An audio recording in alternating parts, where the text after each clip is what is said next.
Okay, guys, so we're going to wind up our training today, and I'm going to bring somebody to the stage who...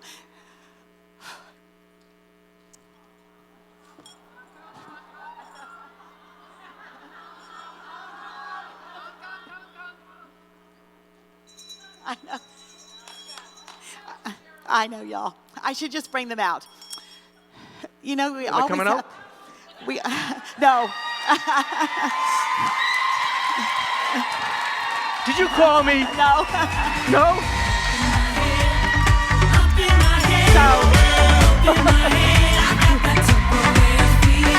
Right there. Oh. So, okay.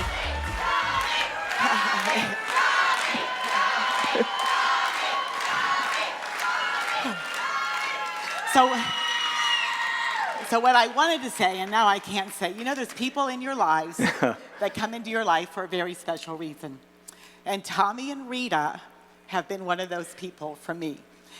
And I have to tell you this story. I went to my first or second Jubilee, I was a consultant.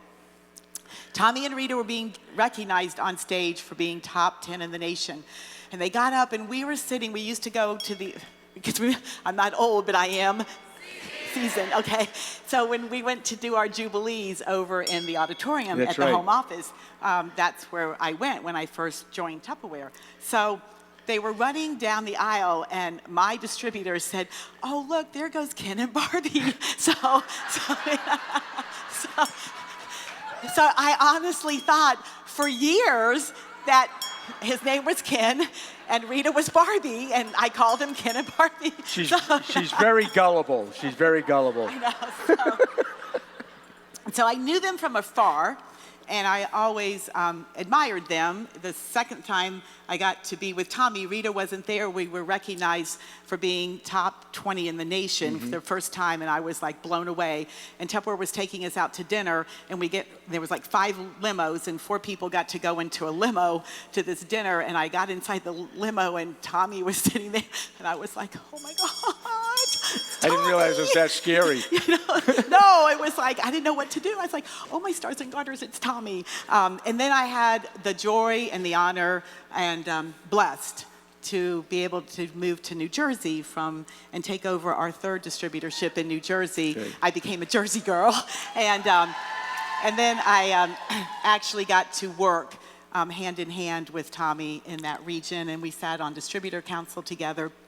But more importantly than the business, Tommy and Rita have become good friends of me and Rich. And we are blessed to have them. And Tommy is going to talk to y'all this morning about the legacy of Tupperware. So Tommy, take it away. Thank you, my friend.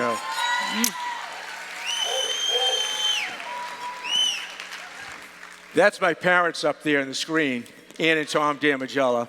And they're pioneers in this company. They're contemporaries of Brownie Wise and Earl Tupper back in the 40s. And they raised me in this business, and when my mother and father started selling Tupperware in the 40s, I always said she was burping Tupperware and she was burping me at the same time.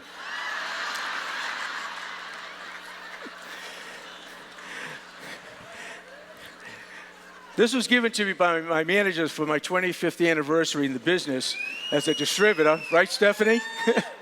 And I love this caricature because all my life I've been in Tupperware, literally in that bowl. And I think when I leave this world, I'll probably be in the first Tupperware casket, I'm sure. But there's a lot that goes on with this situation. Of course, this is another picture. Here's my wife, Rita. Rita, where are you? Stand up, honey. She's right there.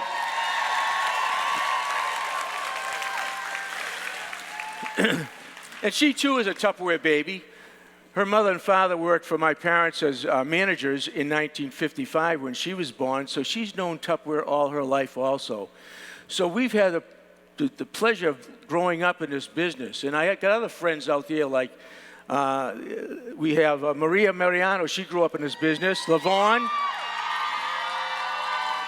Nancy Thomas, I know you grew up in this business. Gary Lewis, again, all friends of mine. They had the pleasure of growing up in this business and being raised by Tupperware distributors. So we know what it's like to raise a family in this business. But not only for how we raised my kids, because we got 3 wonderful kids, but being kids ourselves, I got to watch my parents build a business and watch my parents go out and do Tupperware parties and then build a distributorship, in which I participated in, just like Rita watched her mother do Tupperware parties. And why I'm saying this to you right now about Tupperware parties, how they impact our lives, your kids are watching you right now build your business. And what I'm saying to you is this is what is great about our company is that you can raise a family and build a business. Isn't that right? Don't let anybody tell you you can't do it. This business is built for it. And you know what I love about it? It's given me the greatest life experience possible. I've learned more watching my parents build and support a family, and my kids have watched me and Rita do the same thing. And that they too are now children who understand what a work ethic is.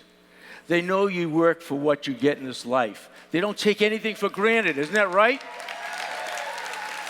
They don't learn that in college. They don't learn that hanging out with their kids. They watch us, you. Ah, God, I need that.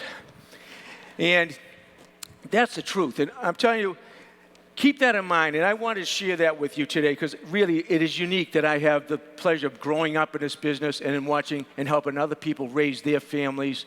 Like Joan Maimonis, I watch her kids when they're this little, and now they're all adults. And I watched her raise a family. It is such an important part of our business. But you know, when we talked about it, it all started with the Tupperware party. It's where it all began. But you know, when Earl Tupper created Tupperware, in 1942, he was producing it in Farmsville, Massachusetts, but he knew nothing about the Tupperware party. This is where he was selling Tupperware. Right there. That's Gimbel's department store in New York. He had it on display, on a shelf. And you know what? Didn't do very well. Didn't do very well. But interesting about what happened, this company was created organically. It didn't come out of a Harvard Business School or marketeers sitting down to figure out, how are we going to market this product? How are we going to get it to the customers? Earl Tupper designed this product that nobody had back then, a polyethylene product. It was plastic. It was a new material. It was so different. So what happens? These entrepreneurs that are working for Stanley Home Parties start selling Tupperware. They already understood the power of the demonstration because that's where it started. My parents were Tupperware Stanley dealers, just like Brownie Wise was and Gary MacDonald up in Detroit. My parents in Boston, Massachusetts, they discovered Tupperware. And how my mother found the product in 1948 was simple. She had a Stanley party. She's demonstrating Stanley products. And guess what? The hostess shows, Ann, look at this Tupperware bowl. This is a Tupperware bowl. Look at it. I put my solvents in it because she used to take, my father told me the story years ago, to make men's toupees. I don't know why, but that's what she did. So anyways, and she says it's liquid tight. You can drop it. It won't break. It won't spill. I've never seen anything like it. So my mother comes home with it, and she brings it and shows it to my father. Now, my father is a tool and die man at the time, had a college education. It's after the war. And guess what he's taking a night course in? You want to take a guess? Plastics. The man was a visionary. Already he knew this was something that had to do with the future. So he gets excited. She shows him the Tupperware bowl. And they said, we got to find where this bowl is. And they find the wholesaler that is selling that Tupperware. They haven't even met Earl Tupper yet. He doesn't even know they exist yet, just like Brownie Wise doing the same thing in Detroit and later in Florida. So what happens is my mother and my father buy the product, and they start doing their own Tupperware parties. Now look at that. That's my mother. My father took this picture in the 40s. This is probably one of the oldest Tupperware parties, or if not the oldest Tupperware party ever photographed. Think about that. In the world. My mom looks a little surprised that he took the picture, but anyways. But look behind her. That's the Tupperware product line that she was using at that time. 14 products, all in your favorite color, white. Tupperware bowl was there, the Wondelier set, the party bowl, canister set, 20-ounce canisters. Some of the basics that became our classics years later. But that's what they started with. And you know what? They started selling it. and they're very successful with it. So they're doing this. See how it grew organically? It wasn't designed to be this way. Think where we are today, and this is where it starts, something like this. And so one day, this man, Earl Tupper, he calls my parents up, person to person. Big bucks back then. Some people had party phones back then. And he calls them and he says, it's on a Saturday morning. My father told me the story many years ago. And he introduces himself and he says, I'm calling you because I've got to ask you folks, how are you selling more Tupperware in Boston than any of the department stores in the area? Now, he's doing a market research. Earl Tupper's not happy with how his product's going. He knows it's lacking something, and he's already been calling people like Brownie Wise, Gary MacDonald, the Blocks, Damigellas, and he's getting this information. He's hearing the same thing, this demonstrating the product. My father said, Mr. Tupper, you need to demonstrate this product. This product is incredible, and if you don't demonstrate it, you know what happens? It dies on the shelves. My father said he heard dead silence. He figured that by that time, Earl Tupper felt he just got stabbed in the heart. His product is dying on the shelves? How can that be? And that's what's truth. Changed the whole thing. And from there, he started to get this information, and he realizes he's got to get together with these people, and he starts to organize them. He even invited my parents to the manufacturing plant in Farnhamsville, Massachusetts. He bought it in 1942. I actually went and saw it. It's still there today, 40,000 square feet. And this is where he started to set up the product and manufacture it. And the one in the far right corner on the bottom, that's the first plant. The next one is Blackstone. This is where he was producing the product. And of course, he invited my parents to come and see it. And here's a picture of the plant with all the injection molding machines. He already started to build the biggest injection molding company in the world. And what my father told me about that time when he visited, he could see the pride this man had in his product. Because he talked about he used the best materials and he had the best machines made so that everything was perfect. Because when that seal sealed, it sealed tight. And that's what our product has been since then. Think of Hemingway. Who's gone to Hemingway out here? Look at the lights go on. Everybody just about. That's wonderful. That's a great experience. Didn't you love seeing the product made? And this is what it was. My father was so excited when he saw the product with my mother. He took him 2 hours to get there. And Earl Tupper even sold him his delivery truck back then for $300 so he could deliver Tupperware. Because now he said, Ann and Tom, I'm going to send Tupperware to you directly. You can buy it directly from me. This is the seeds that were planted in this company. And now we have 3 million consultants throughout the world. And we got 18 manufacturing plants that grew out of this Farnhamsville Blackstone plants. 18 in the world now. Just think how the humble beginning how this company started with the pioneers that began to grow the business. So he was convinced to get together with people like my parents, Rose Humphrey, Brownie Wise aunt, the Blocks from the West Coast, and then, of course, Brownie Wise. And they convinced him that this product has to be sold exclusively through the Tupperware Home Party. You got that? Now, notice you have to say it a certain way, though. You got to say party. All right?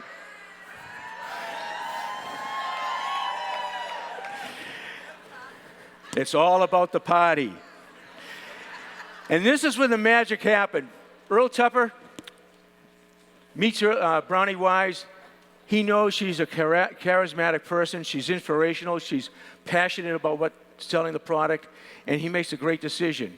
He takes the product out of the stores, sells it exclusively through the Home Party plan, and makes her vice president of sales. And then the magic happens. Everything starts to happen after that. She starts creating a sales organization and the plan that he didn't have with the Tupperware Party as the base, the core to make this business grow. And he worked on manufacturing and designing the product. And this is how it all started. Then you have the pioneers like my parents who are now out in the field, and he made them exclusive franchise distributors. There were 50 at the time, only 50. Think how many, now we're in 100 countries. It all started right here in the United States, and that's when it began. And I remember how my parents first started their business, like all the 50 distributorships, they had to get a warehouse, they had to get an office, they had to rent a building to take the customers' orders, the consultants' orders, who then would bring them in. We'd then process, build them, and then we'd pack them out. And we had a warehouse. We had to take the product in as distributors now, because that's where he said, I have to find a way to distribute the product throughout the nation so everybody can get it, not from the warehouse, but from these distributors. So we had a warehouse. We had employees. We filled their orders. They took their orders home. They packed them. They took them to their hostess. And then they delivered them to their customer. That's what we used to do. And it was growing crazily. People were excited about Tupperware, and we were going to homes and homes one after another. At the same time, how we built the business, we had our sales meetings. Here's one of our first sales rallies in 1959. In fact, I set up those chairs that day. That's Dad in the back of the room, and there's Hamer Wilson, our first president of Tupperware. And here, people came on a Saturday morning to hear all about this great product and how to demonstrate it and have successful Tupperware parties. The training began. Brownie Wise creates a know-how guidebook that every kid had one. How to date, how to recruit, how to do a Tupperware party, how to present any hostess gifts, how to do party games. In fact, my father wrote an entire script from the beginning to end on how to do a Tupperware party. We're making it up as we're going along. Just think of that. And this is the other part about it. This first, we used to call them assemblies, by the way. Then we changed them to rallies. And then as years went on, those small assemblies or gatherings, we would have 300 people in a room. Not this room, we had to move out. But that's what started to happen. And I want to show you this picture. I found it. This has come from our family archives, our scrapbook. I'm sharing it with you. But here's a picture I found in it. That's my mom.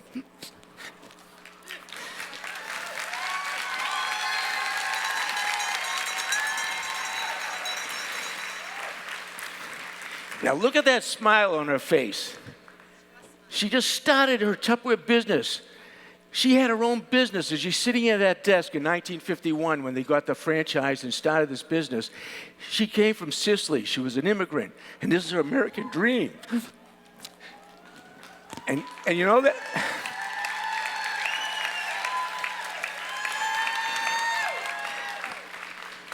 I'm sorry. That smile reminds me of you. The smiles I saw yesterday, last night, when you get something for the first time, you get your car, you became a distributor, you got your own studio. That smile I see on your face, and it's great. This is what's great about this business, to be in business for yourself. And this is how it all began. And then, think of this. How many people went on that tour? That's our campus. We didn't have this back then. We didn't have a headquarters when all this was going on. I just shared with you. We're just doing Tupperware parties in the field, and people are building and recruiting and creating organizations.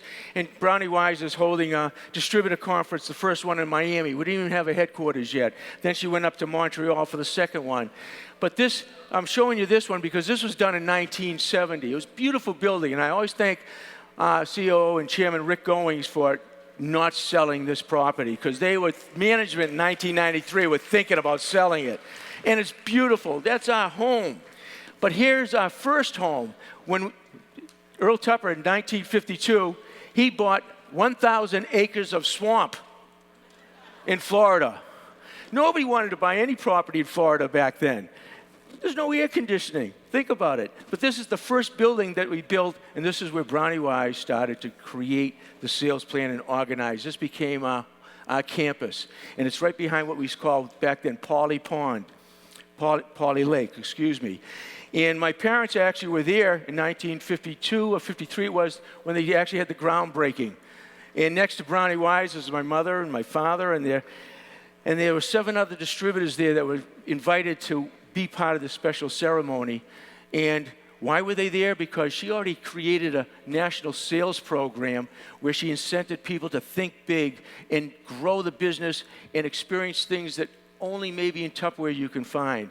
So she had a sales challenge for the top 7 distributors at that time in sales to come and be recognized and receive a 1953 Cadillac. Not bad, huh? This is the beginning of all the awards and recognition and making people experience things that they can pass on those dreams to others. And that's my sister sitting on the hood. They left me home back with my grandmother. And Brownie's in the middle giving Dad and Ma the keys. And they drove that all the way back to Boston, Massachusetts. And they've had a Cadillac ever since. And they had a star on the front. And Dad said when he drove all the way up to the Pike to Boston, people were saluting him. They thought he was a general in the military. But, you know, this is how it all began. And you heard that Brownie says you build a people, you build a business. And here she is now at our distributorship in Everett, Massachusetts, awarding my parents the Distributor of the Month award. She was out in the field going to distributorships, having recognitions, bringing people into hotels, 300, 400 people to hear about this great company and the opportunities, and people getting always special awards. So she started to create the magic, and you saw this. This is Brownie Wise. This is the national news magazine that she sent called The Sparks. And look at the glamour that she brings to this company. Did people look beautiful last night? Do you know what it feels like to walk on a stage and be greeted by people in tuxedos and to receive something? Probably some people, the only last time that happened is when they got married. And we do this all the time now. We want people to feel these experiences. And again, last night, they played One Moment in Time, and I start crying. I can't help it. It's been going on for years. 45 Jubilees I've been to. And to watch people, that's right, 45. Not counting the ones my father snuck me into in the back of the room when I was a kid so I could watch all the celebrations. But the Tupperware Rose, she created that in '56. It's the classic beauty of the rose was a symbol of a classic beauty of our product. And now we have rose gardens that are actually horticulturally developed and called the Tupperware Rose at our campus. Simon brought the gardens back, and you got 2 of them there that people now actually. Pam, don't you have a garden, a rose bush?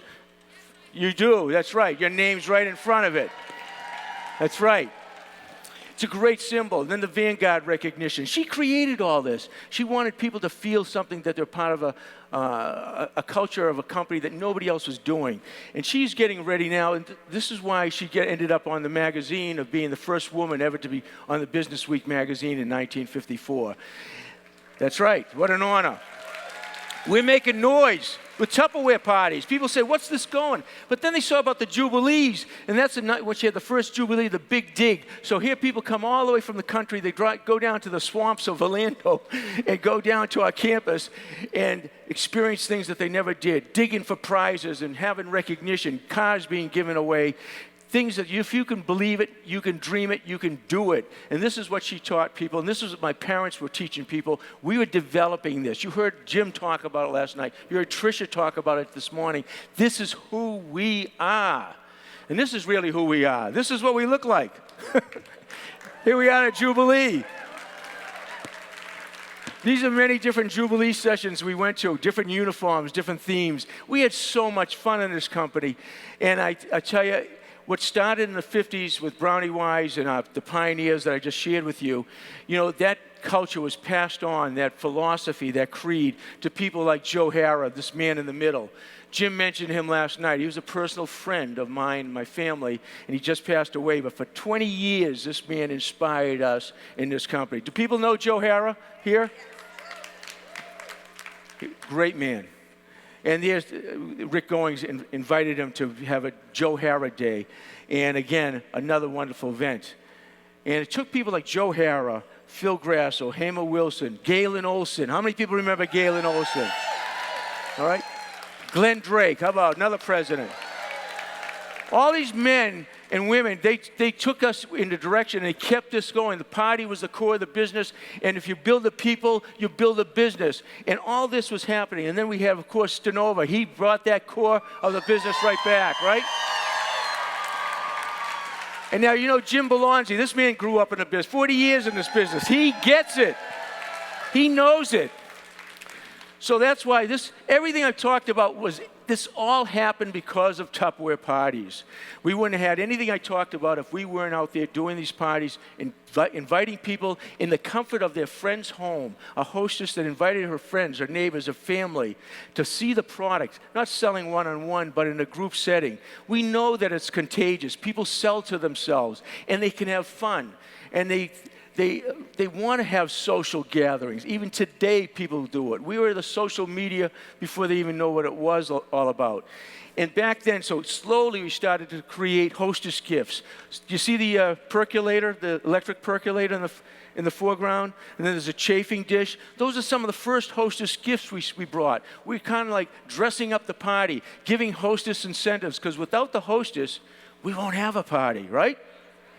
Then we had a thank you gift. You know what we called it? A sooner gift. Sooner you date a Tupper party, the sooner you get your gift. I love that. I thought that was one of the best things we ever came up with. Now we call it a thank you gift. That's great. You can use it, so have fun with it. And now as time goes on, here's one of the hostess gift specials. 110 and 2 datings, and you can have a skillet. Knock yourself out. But this was really working. People back then, you know, 1975 is still, people were happy to get something free. I know you can go to a discount store and buy that for $19 today, but back then, hey, it's free, give it to me. If it's free, it's for me, right? And that's what we treat the 2 datings. And we always trained in this. Bring the hostess gift special to you. Let people see it, touch it, feel it. We'd have our sales kickoff rallies, and Gary will tell you this. We'd bring 200 hostess gift specials, and every dealer would walk out the rally with their sample, because we want them to go to the party right away. Now, here's the magic about a Tupperware party and how we do it. We have 100,000 salespeople in Tupperware nationwide, right? We introduce a new product, a new hostess gift special. 100,000 people at the same time are introducing it to the marketplace. Think about that. What a great way. Everybody's getting out there with it. And, of course, now what do we have? 1,002, right? 702. Look what we do today. And those hostess gift specials I saw yesterday. Was that yesterday? Yeah, was that today? That was yesterday, okay. The bowl set with the glasses, right? The tumblers. Beautiful. Bring them to your party. Let them pass it around. We used to see the people, when we passed the hostess gift special, if there was a smudge on it and somebody took the smudge off, we said, oh, she wants that. That's hers. You know, if they just pass it on, they're not interested. Little telltale signs. Here's another wonderful thing from the olden days. Look at the Tupperware catalog in the middle. Half the size. Some of you might remember it. This is 1968. And look at the order form on the your left, right? Your left. That was a shopper's order form. The first ones we created had a carbon inside it. They opened it up, and just like Anna said yesterday, the wish list. We did that years ago. It was a great concept. Let them shop, circle what they might hear, what I'm talking about. Joni Mimonis does the shopper's order form better than anybody. And the idea is they create a wish list, and when they buy, maybe they didn't buy everything. So you see the products they didn't buy, what do you say? Would you like to receive those free? Host a Tupperware party. It gave us a tool. This is what we kept doing with the Tupperware party, teaching ourselves how to be more effective at our Tupperware parties. And look at the reminder postcard. Do you see that on the right? We used to send those out to every party guest. And we're still doing it now. But what I loved about this is the old-fashioned way, but the principles still work. And what Anna showed you yesterday with the mobile phone and what you could do all this now with today's technology. And why shouldn't you? You just say, hey, we're having a Tupperware party. I'll see you in 2 months. Nobody will be there, okay? Not even the hostess. So the point is you got to keep it in front of them. And this is how we did it. We did it. We were great. We had great party planning. 7, 8, 9 people coming to a party. And this is what you want to create. And now you can zoom them in besides. You could have a room this full at your Tupperware party. And so as time went on, here we are, marching along, our products going, it's changing from that first 14 products I showed you at my mom's party. Look what's happening to it. When you get out pastel colors, we're bringing the flavor saver, and then we go into the 70s, and then we get the company of friends. That was our theme. Come to a Tupperware party with your friends. We had the Tupperware lady jingle, but look at the colors, they're getting more bright. The daffodil yellow, and we had the green and the tangerine orange, etc. We're really sparkling up our product line and expanding it. But we started to move away from keeping our foods fresh only. We started going to entertaining and organizing, and then the modular maids. Where's Judy Dockery? She's the modular maid queen. I mean, she could demonstrate. You'll end up. You can't leave a party without buying $200 worth of modular maids. You're crazy not to. And we had the Tupper Wave came in, and we had the Ultra Pro in the 80s that we introduced. That was the Ultra 21 was the forerunner of the Ultra Pro. We're changing the product. Now we're cooking. We're in the microwave. We're doing things differently. And, of course, you can see that it just keeps going with the Fridge Smart set, the Rock and Serve set. I'm just telling you that these products are happening. More and more, we get more innovative as we kept going along. In our Tupperware party, more than ever, you needed to demonstrate, didn't you? Would someone buy a mini chopper if it just sat on a shelf? No, they didn't even know what to do with it, right? All those demonstrations you saw last night, they'll just walk right on by. And this is why we have this on your website. These are all the dynamic demos. Kevin Farrell, where are you, Kevin? You're on the catalog, right? He's on here. When he demonstrates, you buy everything he's talking about. Like Jim said, I never knew I could live without it. And these are all demonstrations that are done by the best demonstrators in this company. You don't know how lucky you are that you have Cheryl Smith that can come out here and teach you all the time. You got her every day. When she was a Tupperware distributor, I said, oh, how can I get this woman at one of my rallies? She lives in New Jersey. We couldn't even share like we do today. You know, I wish everybody could have gone out with a party and Joe Mimonis. Now they can, without physically doing, but they can watch her. And all these demonstrations here, you can learn how so much about our product to be a dynamic demonstrator, because the power of the demonstration is incredible.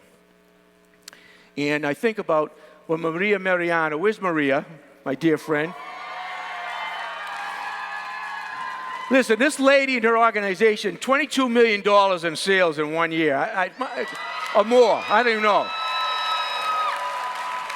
Why? Because they do the party, core. They bring the food, they process, they demonstrate it. I saw 3 demonstrations at our distributor conference in February. Fantastic. And you train to the core. Don't leave it. It really works. It worked 70 years ago. It works today. And I want to leave you with one thought. This phrase I heard all my life, and I never liked it. I never agreed with it. How many people heard that Tupperware sells itself? Raise your hand. Wrong. You know who sells Tupperware? You do. That's right. And you're going to keep selling it for another 70 years, and you're going to take it like Brownie Wise and my folks and the pioneers of this company, and you're going to make it another great 70 years. Thank you.